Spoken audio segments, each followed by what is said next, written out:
You ask Tiger to solve. This deals with linear equations with one unknown. The final result is x equals -2/9. Let's solve it step by step. Group all constants on the right side of the equation. Add 2 to both sides. Simplify the arithmetic.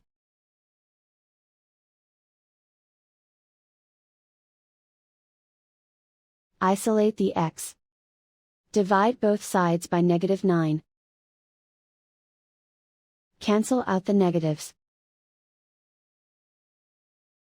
Simplify the fraction.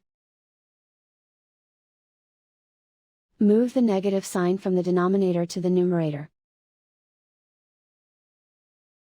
And so the final result is x equals -2/9.